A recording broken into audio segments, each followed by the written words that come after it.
ਮਹਾਰਾਜ ਸਾਬਨ ਸਿੰਘ ਆਮ ਤੌਰ ਦੇ ਉੱਤੇ ਕਹਾਣੀ ਸੁਣਾਉਂਦੇ ਹੁੰਦੇ ਸੀਗੇ ਵੇਦ ਵਿਆਸ ਦੇ ਲੜਕੇ ਸੁਖਦੇਵ ਮੁਨੀ ਦੀ, ਕਿਉਂਕਿ ਉਸ ਨੂੰ ਮਾਤਾ ਦੇ ਪੇਟ ਦੇ ਅੰਦਰ ਹੀ ਗਿਆਨ ਸੀ। ਜਦ ਉਸ ਦਾ ਜਨਮ ਹੋਇਆ, ਭਗਵਾਨ ਨੇ 5 ਪਲ ਮਾਇਆ ਦਾ ਕਿਸੇ ਤੇ ਅਸਰ ਨਹੀਂ ਹੋਣ ਦਿੱਤਾ ਸੀਗਾ।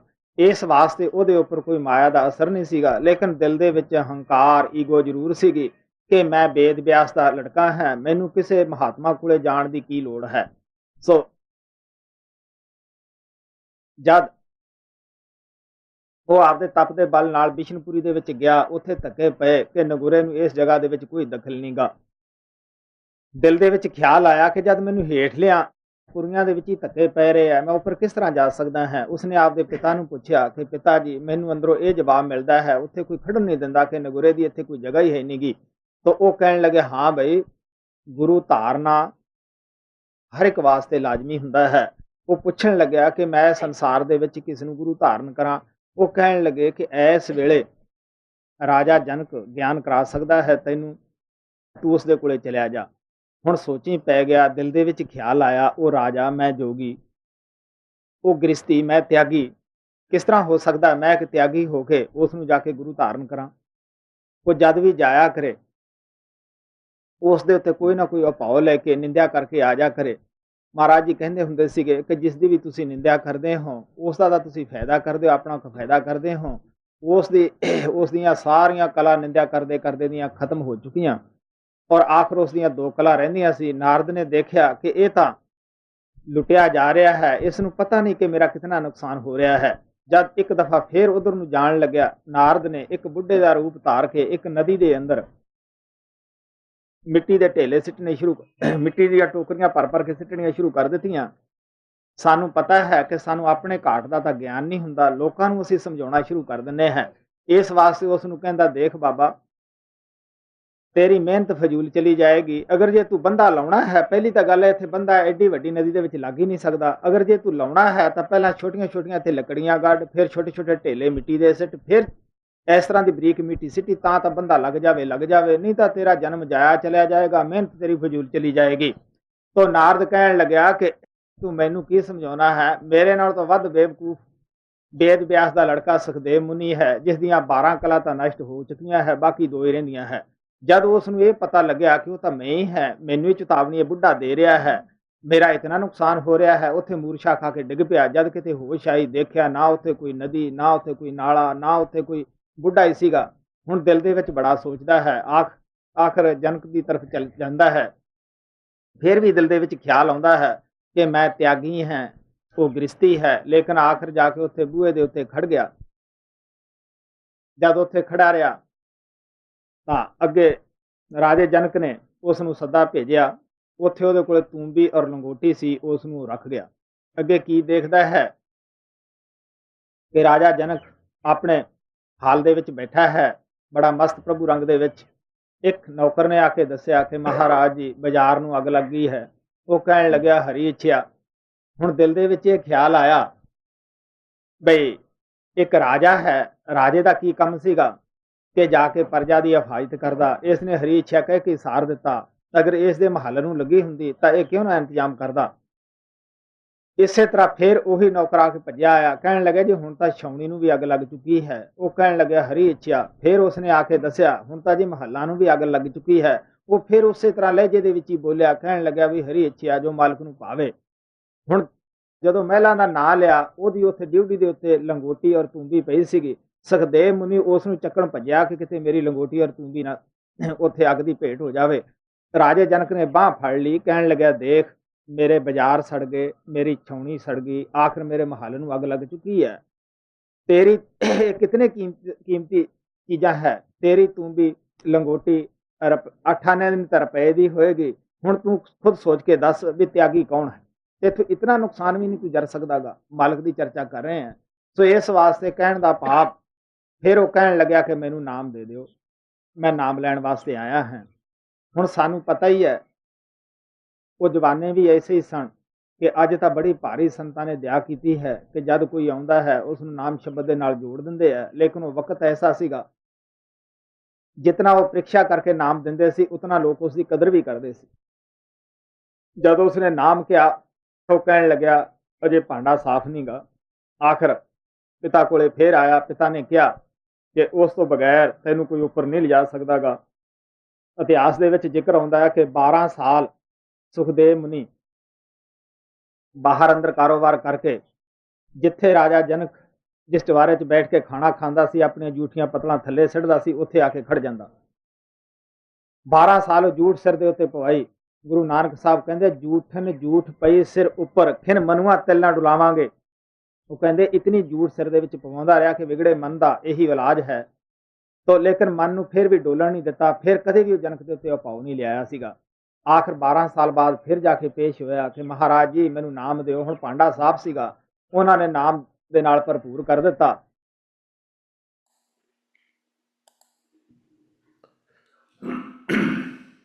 प्यारे बच्चों और सारे संगत जी, जो कहानी अभी बाबा जी ने कही मैं उसको हिंदी में कहने की कोशिश कर रहा हूं।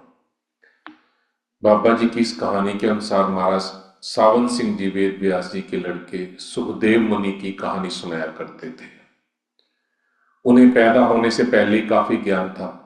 उनका जब जन्म हुआ तो 5 पलों के लिए परमात्मा ने माया का असर नहीं होने दिया था। इसलिए सुखदेव मुनि पर माया का असर नहीं था, लेकिन दिल में अहंकार जरूर था कि मैं वेद व्यास का बेटा हूं और मुझे किसी महात्मा के पास जाने की जरूरत नहीं है। एक बार वे अपने तप के बल पर विष्णुपुरी गए तो वहां उन्हें धक्के देकर निकाल दिया गया कि बिना गुरु वाले को इस जगह आने की इजाजत नहीं है।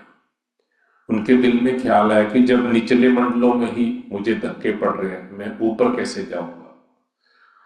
उन्होंने इस बार अपने पिता से पूछा। वेद व्यास ने कहा, हाँ, गुरु धारण करना एक जरूरी चीज है, बहुत जरूरी है। फिर सुखदेव मुनि ने पूछा कि मैं संसार के में किसे गुरु धारण करूं। वेद व्यास ने कहा कि इस वक्त राजा जनक तुम्हें ज्ञान दे सकते हैं, तुम उनके पास चले जाओ, वो तुम्हें उनसे नाम मिल सकता है। सुखदेव मुनि सोच में पड़ गए कि एक राजा है, गृहस्थी भी है, और मैं योगी हूं, त्यागी हूं। मैं त्यागी होकर उन्हें कैसे गुरु धारण कर सकता हूं। वे जब भी राजा जनक के पास जाते, किसी न किसी बात पर उनकी निंदा करके वापस आ जाते। निंदा करते करते सुखदेव मुनि की सारी कलाएं खत्म हो गई। आखिर में उनके पास 2 ही कलाएं बची थी। कला का मतलब जो परमात्मा की दया होती है, जो एक संत मत के अनुसार ये ऐसे होता है जिससे वो कुछ भी कर सकते हैं। यह सब जब नारद ने देखा तो उन्होंने सोचा कि इनका तो बहुत नुकसान हो रहा है और इन्हें इस बात का एहसास भी नहीं है। जब एक बार फिर सुखदेव मुनि राजा जनक की तरफ जाने लगे तो नारद ने एक बुजुर्ग का रूप धारण करके एक नदी में मिट्टी की टोकरियां भर भर फेंकनी शुरू कर दी। यह देख सुखदेव मुनि ने नारद से कहा, देखो बाबा, आपकी मेहनत बेकार चली जाएगी। पहली बात तो यह है कि इतनी बड़ी नदी में बांध नहीं लग सकता। अगर बांध लगाना ही है तो पहले छोटी छोटी लकड़ियां काटो, फिर छोटे छोटे पत्थर फेंको, फिर बारीक मिट्टी फेंको, तब बांध लग जाएगा। नारद ने जवाब दिया, तुम मुझे क्या समझा रहे हो? मुझसे ज्यादा बेवकूफ तो वेद व्यास का बेटा सुखदेव मुनि है, जिसकी 12 कलाएं नष्ट हो चुकी हैं, 2 ही बची हैं। जब सुखदेव मुनि को यह पता चला कि बुजुर्ग मुझे ही चेतावनी दे रहा है और मेरा इतना नुकसान हो रहा है, तो वह वहीं बेहोश होकर गिर गए। जब होश आया तो देखा कि वहां न तो कोई नदी थी, न ही बुजुर्ग था। आखिर सोचते हुए वे राजा जनक की तरफ चल पड़े। फिर भी दिल में ख्याल था कि मैं त्यागी हूं, वे गृहस्थी है। आखिर में वह राजा जनक के दरवाजे पर खड़े हो गए। उन्हें खड़ा देखकर राजा जनक ने बुलाया। सुखदेव मुनि के पास एक तुम्बी, पुराने टाइम में एक लोटे से बड़ा थोड़ा बर्तन होता था, उसके ऊपर एक हैंडल लगा होता था, उसको तुम्बी बोला करते थे। शायद टीवी में या कई जगह बच्चों ने सबने देखा होगा। और उसके पास एक तन पे ओढ़ने के लिए लंगोटी थी। वो गेट में ही छोड़ के चले गए। आगे जाकर सुखदेव मुनि ने देखा कि राजा जनक प्रभु के रंग में मस्त बैठे। एक नौकर ने आके बताया कि महाराज जी बाजार में आग लग गई है। राजा जनक ने कहा हरी इच्छा। सुखदेव मुनि ने सोचा कि एक राजा का काम है जाकर प्रजा की को सुरक्षा देना, उनकी देखभाल करना, तो इन्होंने ये कह दिया कि हरी इच्छा, कैसे काम चलेगा? अगर इनके महल में आग लगी होती तो क्या इंतजाम नहीं करते? कुछ देर बाद फिर नौकर भाग कर आया, बोला अब तो छावनी में भी आग लग चुकी है जहां मिलिट्री वगैरह ठहरी हुई थी। राजा जनक ने फिर कहा हरी इच्छा। नौकर फिर से आया और बोला अब तो महल में भी आग लग चुकी है। राजा जनक ने फिर वही कहा कि हरी इच्छा, जो मालिक को मंजूर। जब महल का नाम लिया तो सुखदेव मुनि ने अपनी लंगोटी और तुम्बी उठाने के लिए भागने की कोशिश की कि मेरी तुम्बी और लंगोटी न आग में जल जाए। राजा जनक ने उनको बाजू से पकड़ लिया और कहा देखो मेरे बाजार जल गए, मेरी छावनी जल गई, अब तो मेरे महल में भी आग लग चुकी है। तुम्हारी चीजें कितनी कीमती है? तुम्हारी तुम्बी और लंगोटी शायद 50 पैसे 1 रुपए की होगी। अब तुम सोचकर बताओ कि त्यागी कौन है? क्या तुम इतना नुकसान भी सहन नहीं कर सकते? सुखदेव मुनि ने राजा जनक से कहा कि मैं नाम लेने के लिए आपके पास आया हूं, आप मुझे नाम दें। और राजा जनक ने कहा कि अभी आपका बर्तन साफ नहीं है, आपका दिल साफ नहीं है, आप इस लायक नहीं हो कि मैं आपको नाम दूं। सुखदेव मुनि वापस पिता के पास आ गए और उनसे कहा कि राजा जनक पिता ने कहा कि राजा जनक के अलावा तुम्हें कोई ऊपर नहीं ले जा सकता। इतिहास में बताया जाता है कि जिस चौबारे में राजा खाना खाया करते थे जनक, उसकी जो जूठा होता था सामान, उसको नीचे फेंकते थे। सुखदेव मुनि अपने काम पूरे करके वहां नीचे आके खड़े हो जाते थे और 12 साल तक वो जूठी चीजें अपने सिर में डलवाई, लेकिन मन को डोलने नहीं दिया और दोबारा राजा जनक पर अभाव नहीं लाए। गुरु साहब कहते हैं जूठन जूठ पई सिर ऊपर, खिन मनुआ तिल न डुलावे। आखिर में 12 साल बाद राजा जनक से फिर विनती की कि महाराज जी मुझे नाम दो। अब बर्तन साफ हो गया था।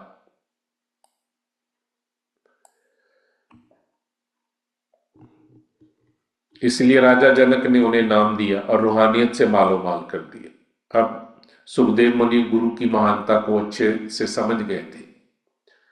इस कहानी से हमें शिक्षा मिलती है कि हमें अपने गुरु पे पूर्ण भरोसा रखना चाहिए, विश्वास करना चाहिए। वे हमारी भलाई चाहते हैं, पर्दे के पीछे रह के वे हमारे कर्मों का भार उठाते हैं और हमें कभी भी उन पर अभाव नहीं लाना चाहिए। कई बार हम उन्हें समझ नहीं पाते, लेकिन हमें हमेशा ये ख्याल रखना चाहिए कि वे जो भी करेंगे हमारे भले के लिए करेंगे।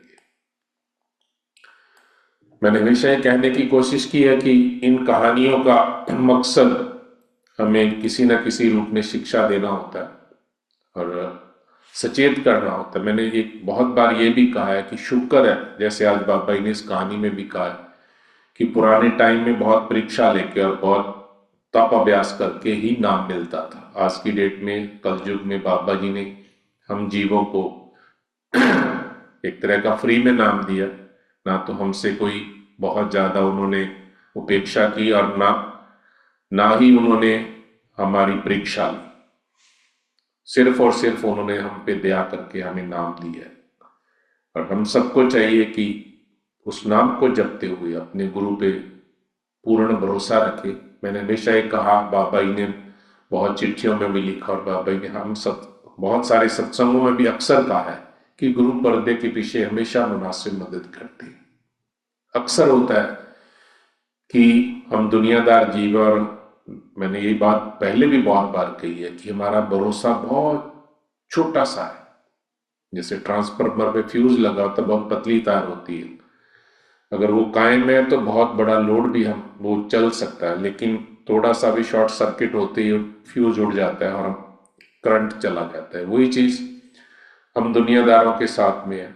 बाबा जी ने बहुत दया की है, हर चीज हमें दी है, लेकिन बहुत बार ऐसा होता है कि हमारी पसंद के अनुसार उस वक्त जो हम जिद पे अड़े होते हैं कि ये मुझे चाहिए ही चाहिए, तो नहीं मिलता, तो हम ये कहते हैं कि देखो बाबा जी ने मेरे लिए इतना भी नहीं किया, तो हम बहुत बार तो गुरु ही छोड़ देते, नए गुरु की तलाश में चले जाते, नए गुरु के पास भी चले जाते, इस उम्मीद के साथ कि इन्होंने भी दिया तो वो देंगे।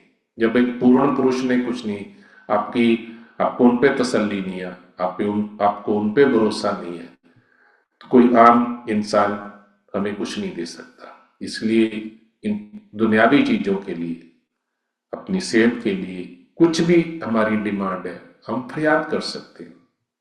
हमारा फर्ज धर्म फरियाद करना है, जिद करना नहीं है। क्योंकि बाबा जी ने बहुत बार ये भी कहा है कि हम जो चीज मांगते हैं उस वक्त हमारे भलाई में नहीं होती। मैंने ये भी हमेशा कहने की कोशिश की है, बाबा जी ने बहुत बार ये कहा है कि हम तो आज की सोचते हैं, गुरु तो हमारे पूरे जन्म का खाका तैयार करके बैठा है, पूरी उन्होंने लिखा हुआ है, उन्होंने हमारे लिए क्या करना है वो डिसाइड कर चुके हैं और हमसे बेहतर जानते हैं। बाबा जी ने बहुत बार ये भी कहा है कि हम कई बार बहुत छोटे से दिल से बहुत छोटी सी चीज मांगते हैं, लेकिन वो बहुत दयालु और बहुत कुछ देना चाहते हैं। इसलिए जो बाबा जी ने कहा, जो तजर्बे से गुजरा है, कि अपने गुरु पे भरोसा रखने के लिए बहुत जरूरी है कि उनकी इच्छा पे, उनकी मौज पे में मस्त रहे, जो मिल रहा है उसका शुक्रिया अदा करें, जो चाहिए उसके लिए फरियाद करें, लेकिन जिद नहीं करेंगे। भरोसा बनाए रखने के लिए बहुत जरूरी है कि हमें सिमरन करना है, और सिमरन चलते फिरते हर पल हर सांस के साथ होना चाहिए। शुक्रिया भी उनका हर सांस के साथ होना चाहिए। दिन में 20 दफा हमें शुक्र है बाबा जी तेरा, थैंक यू बाबा जी बोलना चाहिए। ये आदत जरूर डालनी चाहिए।